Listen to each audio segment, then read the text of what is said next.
Bonjour, je m'appelle Joël Tremblay et je suis votre animateur pour cette série intitulée Conviction. Cette émission est une discussion des grands thèmes de la foi chrétienne à la lumière de la parole de Dieu et du témoignage de Jésus. L'objectif de cette série est d'apporter des réponses et de donner des outils pratiques aux jeunes adultes pour les aider à établir et à maintenir leurs convictions. En ces jours de confusion, Dieu a besoin de jeunes hommes et de jeunes femmes loyaux et intègres, avec une conscience fidèle, qui vont se tenir debout pour défendre la justice et la vérité, même si l'univers semblait s'écrouler. Récemment, une photographe chrétienne reçoit le courriel d'une femme qui lui demandait de photographier sa cérémonie d'engagement avec une autre femme. Ce courriel a été envoyé à différents photographes de la région du Nouveau-Mexique aux États-Unis. La photographe a répondu que malheureusement, elle ne pouvait pas lui offrir ses services pour ce genre de cérémonie et qu'elle la remerciait d'avoir pensé à elle. Donc, une plainte a été portée contre cette photographe pour non-respect d'une ordonnance antidiscriminatoire. La plaintive a eu gain de cause. La photographe a dû payer un dédommagement de 7 000 La photographe a porté sa cause en appel à la Cour suprême et celle-ci a refusé de l'entendre. Ce qui est assez particulier, c'est qu'elle avait déjà refusé d'offrir ses services à des clients qui lui demandaient de prendre des photos nues ou violentes. Ceux-ci n'ont jamais porté de plainte contre elle. Il semble que prendre position contre cette pratique sexuelle devient de plus en plus risqué. Quel comportement devrions-nous avoir lorsque nous sommes confrontés aux homosexuels? Que dit la Bible à ce sujet? Que dit la Bible au sujet du mariage gay? C'est ce que nous allons regarder ensemble aujourd'hui. Et avec moi sur le plateau, j'ai deux jeunes femmes. Bienvenue. Merci. Je suis heureux de vous avoir pour cette discussion. Je vous laisse donc un instant pour vous présenter là, avant de commencer dans le sujet. Parfait. Moi, mon nom, c'est Daniel et je viens de la région de Montréal. Moi, mon nom est Milka et je suis également de la région de Montréal. Bon, alors bienvenue tous les deux. Merci. La première question pour rentrer dans le sujet d'aujourd'hui, c'est qu'est-ce que la Bible dit à propos de l'homosexualité? En effet, on retrouve quelques passages dans la parole de Dieu qui parlent de l'homosexualité. Un des passages que j'aimerais lire se trouve dans Lévitique 18, verset 22. Et ce passage se lit comme suit. « Tu ne coucheras point avec un homme comme on couche avec une femme. C'est une abomination. » Et l'autre passage que j'aimerais lire, on retrouve dans le Nouveau Testament, donc un passage dans l'Ancien Testament et un autre passage dans le Nouveau Testament. Ça se trouve dans 1 Corinthiens 6, les versets 9 et 10. Et ça dit, « Ne savez-vous pas que les injustes n'hériteront pas le royaume de Dieu? Ne vous y trompez pas, ni les impudiques, ni les idolâtres, ni les adultères, ni les efféminés. » Et dans l'original, c'est vraiment homosexuel qu'on utilise ici. « Ni les infâmes, ni les voleurs, ni les cupides, ni les ivrognes, ni les outrageux, ni les ravisseurs n'hériteront le royaume de Dieu. » Et donc, on voit que cette pratique n'est pas une pratique qui est appuyée ou qui est vue de manière positive par Dieu. En fait, il considère que c'est une abomination. Et quand on pratique ces choses, on n'entre pas dans le royaume de Dieu. Donc, le qualificatif employé par Dieu, c'est quand même un qualificatif fort, abomination. Ouais. Donc, c'est une pratique qui est condamnée dans la parole de Dieu. OK. Maintenant, est-ce que ça veut dire qu'on est en train de dire que Dieu rejette complètement les homosexuels? Pas du tout. Quand on pense à la déclaration de Jésus, car Dieu a tant aimé le monde qu'il a donné son Fils unique, afin que quiconque croit en lui ne périsse point, mais qu'il ait la vie éternelle. Ça, c'est trouvé dans Jean 3, verset 16. Donc, je crois que l'important, c'est de faire la distinction que l'acte, par contre, est condamnable. Et quand on regarde justement l'origine du mot abomination en hébreu, c'est toéba, qui signifie une chose dégoûtante dans le sens moral ou rituel. Donc, on voit que l'acte est condamné et non la personne. Puis aussi, on pourrait prendre l'exemple du roi Manassé. Je vais vous lire quelques passages dans 2 Chroniques 33, versets 1 et 2. Quelques minutes. Voici ce qu'il nous est dit. Manassé avait 12 ans lorsqu'il devint roi. Il régna 55 ans à Jérusalem. Il fit ce qui était mal aux yeux de l'Éternel, selon les abominations des nations que l'Éternel avait chassées devant les enfants d'Israël. Donc là, on voit qu'il y a un roi Manassé qui commet également des abominations. Ce n'est pas nécessairement de l'homosexualité, mais on voit qu'il y a beaucoup d'idolâtrie, qui est une abomination également. Et voici ce qui est arrivé par la suite. Au verset 11, on nous dit « Alors l'Éternel fit venir contre eux les chefs de l'armée du roi d'Assyrie, qui saisirent Manassé et le mirent dans les fers. Ils le lièrent avec des chaînes, des reins, et le menèrent à Babylone. Lorsqu'il fut dans la détresse, il implora l'Éternel, son Dieu, et il s'humilia profondément devant le Dieu de ses pères. Il lui adressa ses prières, et l'Éternel, se laissant fléchir, exauça ses supplications et le ramena à Jérusalem dans son royaume, et Manassé reconnut que l'Éternel était Dieu. Donc là, on voit dans ce contexte qu'il y a quelqu'un qui a commis une abomination, et qu'est-ce qui arrive? Dieu le reprend lorsqu'il se repent de cette mauvaise action. Donc on voit que c'est vraiment l'acte que Dieu condamne et non la personne. OK. Pour aller dans le même sens que Milka, non, les homosexuels ne sont pas rejetés par Dieu. On peut voir dans Matthieu 5, verset 45, un passage intéressant. Votre Père qui est dans les cieux, excusez-moi, je vais reprendre un peu plus haut, afin que vous soyez fils de votre Père qui est dans les cieux.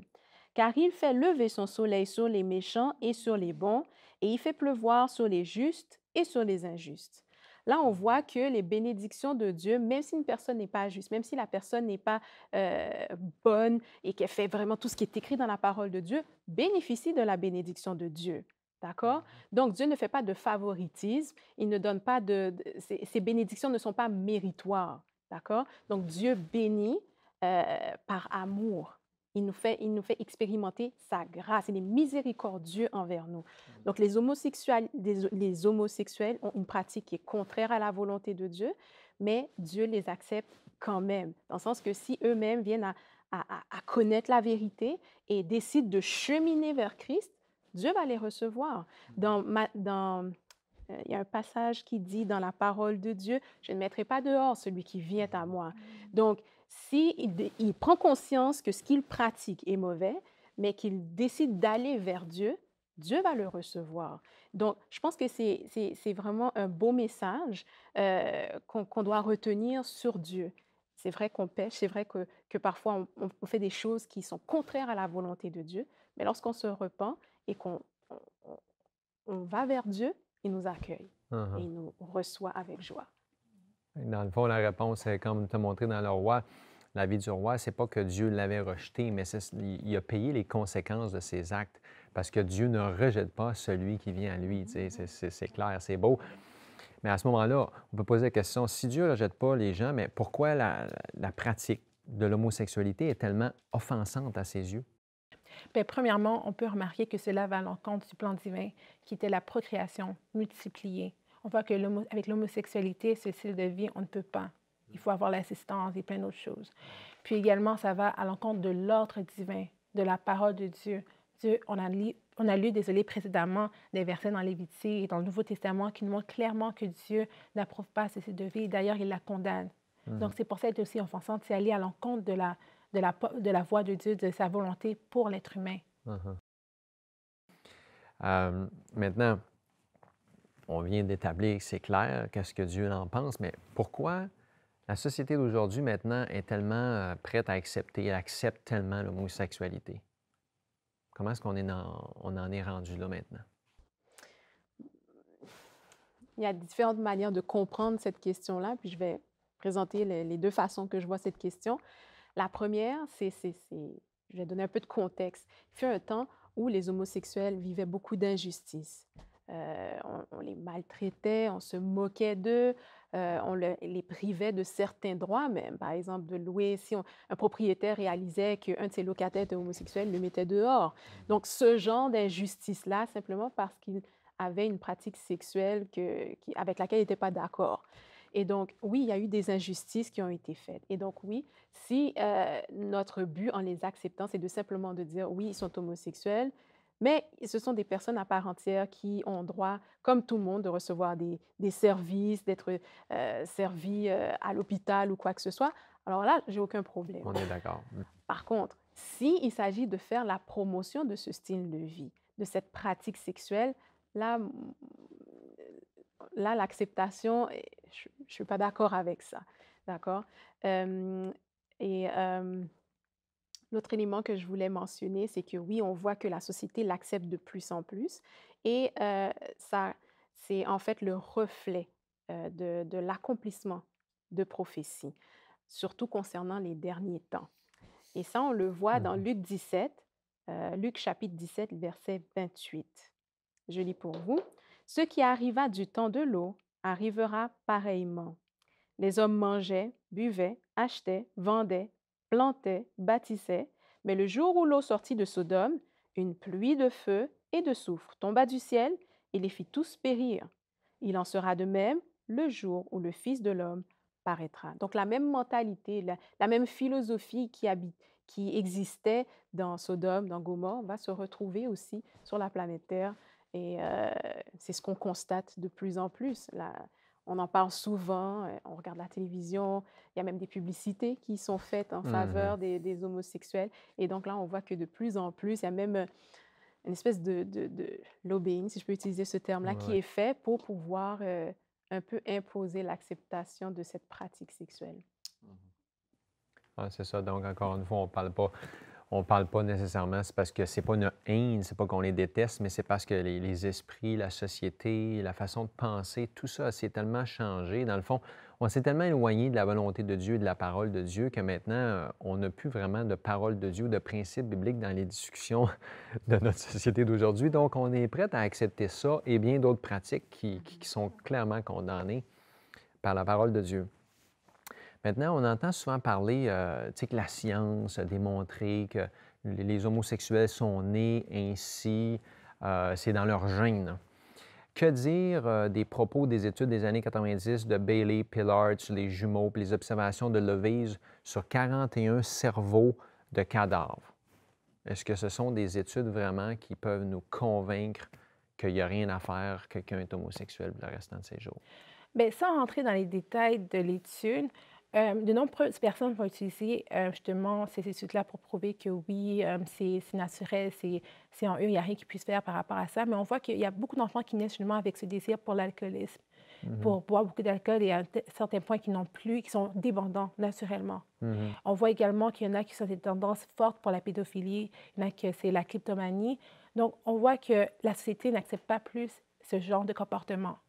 Et nous, puisqu'on se base sur la Bible, on voit que Dieu ne change pas ses principes. Et quand on pense aussi, encore une fois, à la Bible, Dieu parle de transformer, de recréer l'être humain. Donc, est-ce qu'on peut utiliser nécessairement des études pour prouver que oui, Dieu approuve que c'est acceptable? Je ne crois pas. Selon la lumière de la parole de Dieu, non.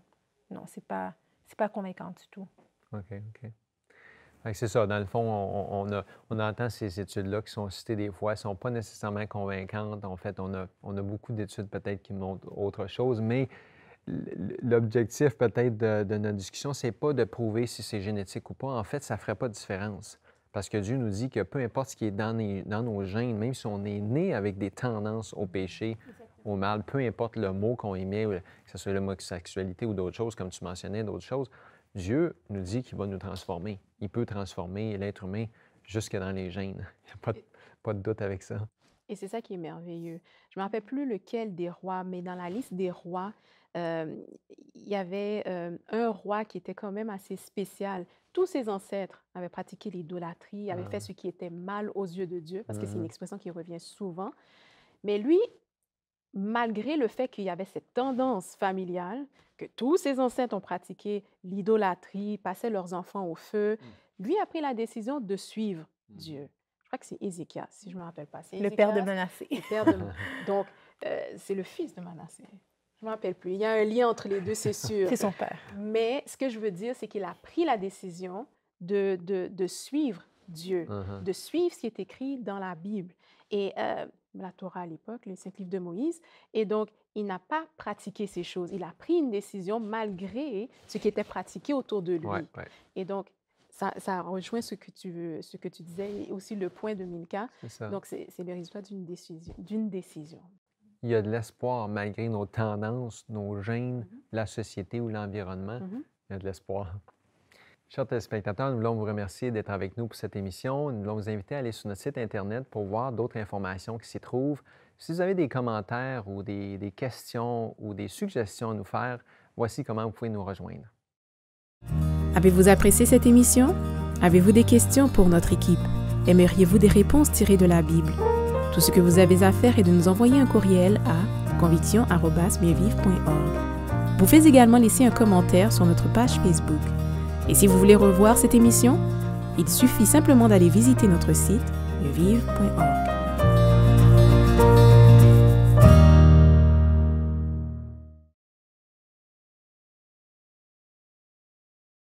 Mieux Vivre offre aux jeunes une formation pour apprendre à produire des émissions et utiliser les médias pour la gloire de Dieu.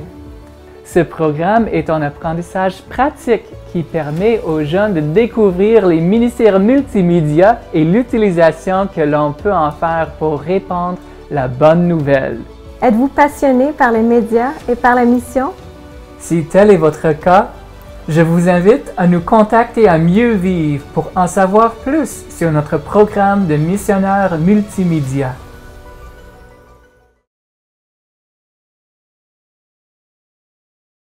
Donc, quel espoir on peut donner à un chrétien, un jeune chrétien qui est homosexuel peut-être, puis qui voudrait avoir la victoire sur sa tendance ou ses gènes, ou peu importe ce qu'on peut y penser. Quel espoir est donné? Je pense que la parole de Dieu, on retrouve beaucoup de promesses qui peuvent aider un jeune qui passe à travers des moments difficiles. Avant de rentrer et de lire ces passages, j'aimerais juste rappeler que la parole de Dieu, c'est plus que du papier et de l'encre. C'est une parole qui transforme, c'est une parole qui crée. Et donc, première chose que j'aimerais leur rappeler, c'est que la parole de Dieu transforme des vies. Et donc, déjà, de la lire, déjà, il va se produire des changements en lui.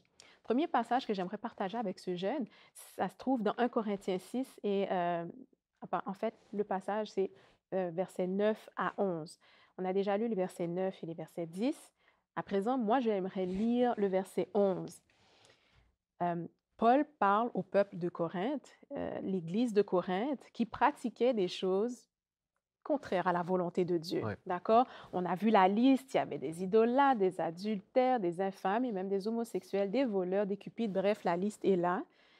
Et Paul continue et il dit, « Et c'est là ce que vous étiez, quelques-uns de vous. » Et donc, parmi ces gens, il y avait des gens qui pratiquaient l'homosexualité. Mais que dit Paul ensuite? Vous étiez comme ça, et c'est allé parfait. Mais vous avez été lavés, mais vous avez été sanctifiés, mais vous avez été justifiés au nom du Seigneur Jésus-Christ et par l'Esprit de notre Dieu. Amen. Et donc, c'est une belle promesse parce qu'on voit des gens qui étaient contre Dieu finalement, ok? Mais qui, à travers la rencontre de Jésus-Christ, ont été transformés. Et oui, il y a de l'espoir pour ce jeune qui passe à travers des moments difficiles puis qui ne sait pas si un jour il va avoir la victoire sur ses tendances. Un autre passage que j'aimerais partager avec lui, ça se trouve dans Philippiens 4, verset 13, et c'est encore Paul qui parle et il dit « Je puis tout par celui qui me fortifie ». Donc, ce n'est pas par ses propres forces qu'il va réussir en s'isolant ou en vivant dans son appartement tout seul, avec rien comme une ermite. Non, ce n'est pas comme ça qu'il va avoir cette victoire. C'est vraiment avec l'aide de Dieu. Cette collaboration-là entre lui et Dieu va lui permettre d'avoir la victoire. Et il y a aussi des ressources qui sont disponibles et qui peuvent peut-être intéresser ce jeune homme. Il y a le site web www.comingoutministries.com où on retrouve des gens qui étaient homosexuels et qui ne le sont plus, qui partagent leurs témoignages et qui essaient de supporter, d'encourager ceux qui passent par cette expérience-là. Donc, ça peut être une ressource intéressante qu'il peut consulter lorsqu'il aura un peu de temps.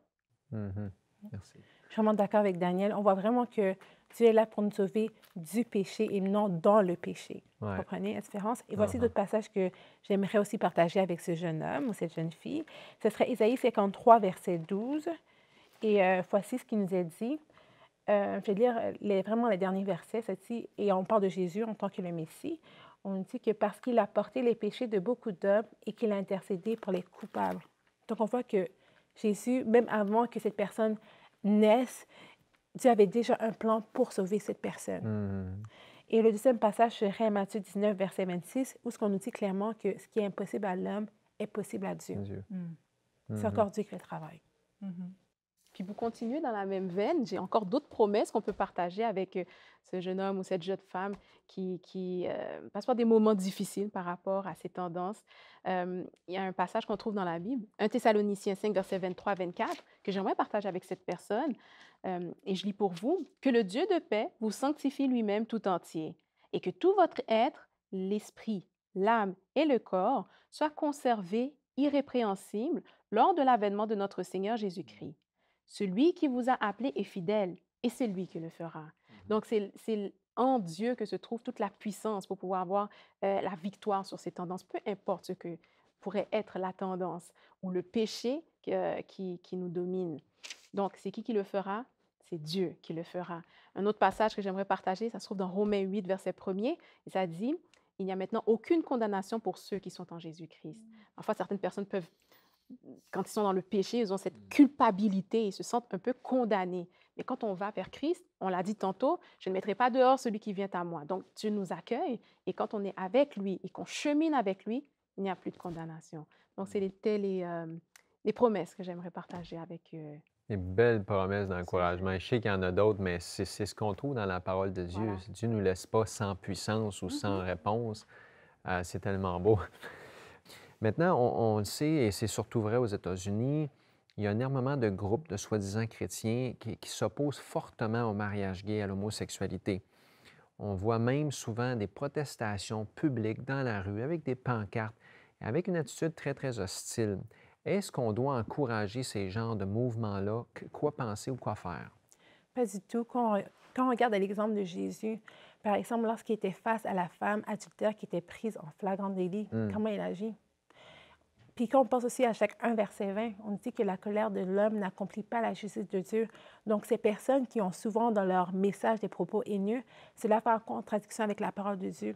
Également, il y a un passage aussi que je trouve qui est vraiment intéressant parce que moi aussi, j'avais peut-être cette pensée que ces personnes-là, on doit les mettre à part, mais on voit que Dieu, ça ne fonctionne pas comme ça du tout. On va lire Ézéchiel 33, verset 11. Et voici ce qu'il nous est dit. « Dis-leur, je suis vivant, dit le Seigneur l'Éternel. Ce que je désire, ce n'est pas que le méchant meure. Ce n'est pas que le méchant meure, exactement.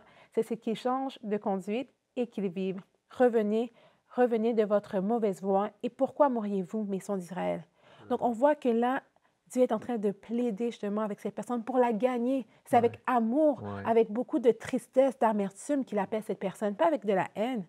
D'ailleurs, c'est Dieu le juste. Nous, qui sommes-nous pour juger? Non. Ça ne fonctionne pas. Bon, c'est pas tellement de mettre l'emphase ou l'accent sur le péché, mais d'amener les gens à Dieu, celui qui peut les délivrer du péché.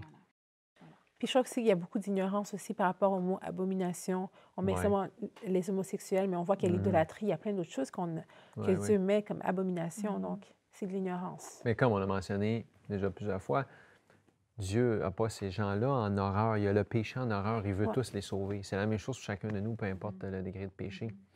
Avez-vous d'autres conseils, des paroles de sagesse sur le sujet d'aujourd'hui avant de terminer? Et moi, ce que j'aimerais partager, c'est que en tant que jeune dans l'Église adventiste, je crois que c'est un sujet qui est très tabou. Puis je suis contente justement qu'on a pu discuter de ce sujet aujourd'hui. Et puisque c'est un sujet qui est tellement délicat, je crois qu'on devait prendre du temps justement à prier pour savoir comment on peut atteindre ces personnes, parce que c'est sûr qu'il y en a dans notre Église, vous comprenez? Et souvent, beaucoup d'entre eux souffrent de dépression, d'isolement, exactement. Il y en a qui prennent des drogues dures. C'est pas facile. Tout le monde le sait, pour les homosexuels, c'est pas facile. Et je crois qu'on doit avoir ce tact que Jésus avait justement pour approcher ces personnes. Parce que souvent, il y a beaucoup de jeunes qui n'ont personne à qui ils peuvent se confier sans avoir peur d'être étiquetés comme ayant la peste ou comme étant quelqu'un qui doit être mis de côté, d'être rejet. Donc, je crois que c'est vraiment important qu'on puisse s'éduquer par rapport à la chose, puis de venir avec des solutions, des groupes de soutien. Très important. Je crois que c'est important. Puis pour abonder dans le même sens que Milka, sur ce site que j'ai mentionné tantôt, Coming Out Ministries, une des choses qu'eux-mêmes ont trouvé difficile, c'était le manque de ressources. Très souvent, ils cheminaient. Dieu a vraiment été avec chacune des personnes qui ont pu se sortir de cette pratique de sexuelle-là. Quand ils parlent, le mot qui revient très souvent, c'est « il manque de ressources ». Et c'est pour ça qu'ils ont créé ce ministère. Et je crois qu'il faut discuter de ce sujet. C'est un sujet qui, malheureusement, est tabou dans nos églises, mais il faut en discuter. Il n'y a pas longtemps, il y a une mère de famille qui est venue vers moi et qui m'a dit « Écoute, notre famille est bouleversée parce qu'un des enfants a fait son coming out. Et elle était bouleversée, là. Elle ne savait pas comment gérer ça, puis elle ne l'a pas vu venir du tout. Et donc, comment gérer ça? En tant que famille chrétienne, on espère le meilleur pour notre enfant et voilà, il y a ce problème qui se présente. Comment gérer ça? Donc, je crois qu'il faut avoir de meilleures avoir des ressources, de un. L'autre chose que j'aimerais dire aussi, c'est d'avoir une attitude ouverte.